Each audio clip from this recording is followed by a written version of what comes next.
मुंबई में हनुमान चालीसा पढ़ने को लेकर हुआ विवाद थमता नजर नहीं आ रहा। निर्दलीय सांसद नवनीत राणा और उनके पति की गिरफ्तारी के बाद अब शिवसेना कार्यकर्ताओं के खिलाफ कार्रवाई हुई है। खार पुलिस ने शिवसेना के 6 कार्यकर्ताओं को गिरफ्तार किया। वहीं नवनीत राणा और उनके पति के खिलाफ राजद्रोह की धारा भी लगा दी गई।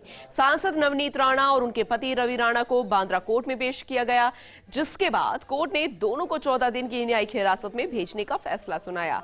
हालांकि पुलिस की तरफ से दोनों की कस्टडी मांगी गई थी, जिसे कोर्ट ने खारिज कर दिया। दोनों के खिलाफ धार्मिक भावनाओं को भड़काने और उपद्रव फैलाने की कोशिश के आरोप हैं। सांसद के वकील ने दलील दी थी कि गिरफ्तारी गलत है, क्योंकि दोनों ही जनप्रतिनिधि हैं और गिरफ्तारी से पहले स्पीकर से इजाजत लेनी चाहिए थी। फिलहाल 29 अप्रैल तक दोनों को जेल में ही रहना होगा, क्योंकि इसी दिन जमानत याचिका पर सुनवाई होनी है।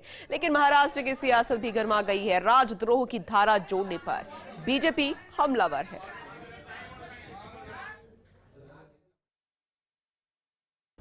किरीट सोमैया जो जेड प्रोटेक्टी है वो ऑफिशियली इन्फॉर्म करके पुलिस स्टेशन में आते हैं। आने के बाद वो पुलिस को कहते हैं कि बाहर 70-80-100 लोग जमा है और ये लोगों का प्लान है मेरे ऊपर हमला करने का। बावजूद उसके पुलिस उनको एक प्रकार से गुंडों के हवाले कर देती है और पुलिस के सामने इतना बड़ा पत्थर फेंका जाता है, उनको जान से मारने का प्रयास किया जाता है।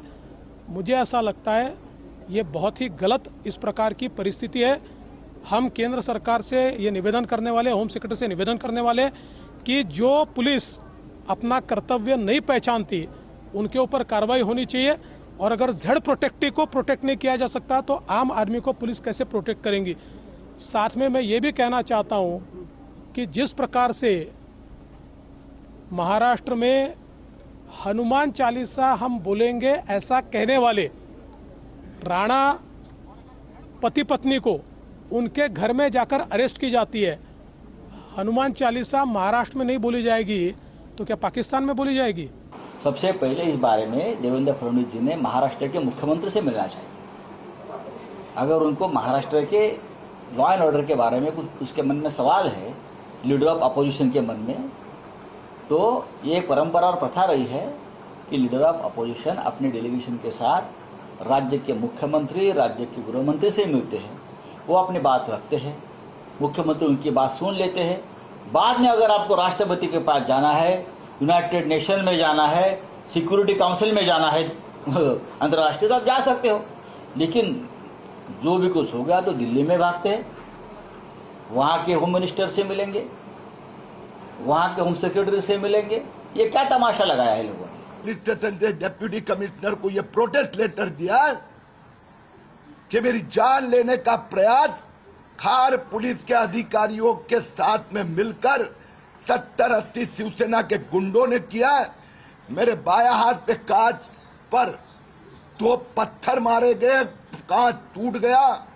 मुझे थोड़ी सी याद लगी, अगर ये 4 इंच ऊपर लगती तो शायद आज मैं अंधा होता, जो उद्धव ठाकरे करवाना चाहते थे। खालसा दो हल्ला होता तो उद्धव ठाकरेचा डिरेक्शन मध्ये पोलीस कमिशनर संजय पांडेनी घडवून आणलेला होता। 70-80 पोलीस घुसतात कसे कंपाउंड मध्ये। और ये कहना गलत नहीं होगा कि ये मृत वसूली आघाड़ी है। एक पार्टी जीवंत तब तक रहती है जब तक उसकी विचारधारा मजबूत होती है। आज श्रद्धेय बाला साहब ठाकरे जी जहां भी होंगे, उनको बहुत कष्ट होगा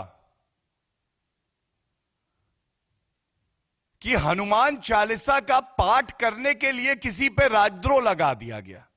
क्या एफआईआर होने के बाद, पब्लिक डॉक्यूमेंट होने के बाद वो फॉर्ज होता है, फैब्रिकेटेड होता है? क्या ये एक फैब्रिकेशन फॉर्जरी जो पुलिस स्टेशन में देख सकते हैं किस तरह से चल रही है?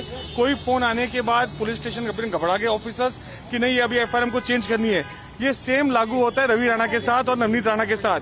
किस तरह से फोन आने के बाद एफआईआर में धाराएं बढ़ती हैं और उनके ऊपर देशद्रोह दूसरे कानून लगते हैं। तो ये जो प्रेशराइज की पुलिसिंग, पपेट पुलिसिंग चल रही है, इसका मैं एकदम खेद करता हूं और बताता हूं कि महाराष्ट्र में ऐसा कभी भी लॉलेस और डिसऑर्डर जीवन में कभी देखा नहीं गया। ये मुंबईकर की जान के साथ खतरा है। कल किरीट सोमैया जी पे अटैक हुआ, वो एक शेमफुल इंसिडेंट था। फिर वहां पे जो एफआईआर दर्ज हुई, सेम यही बहाना दिया गया जो मुझे बहाना दिया जा रहा है।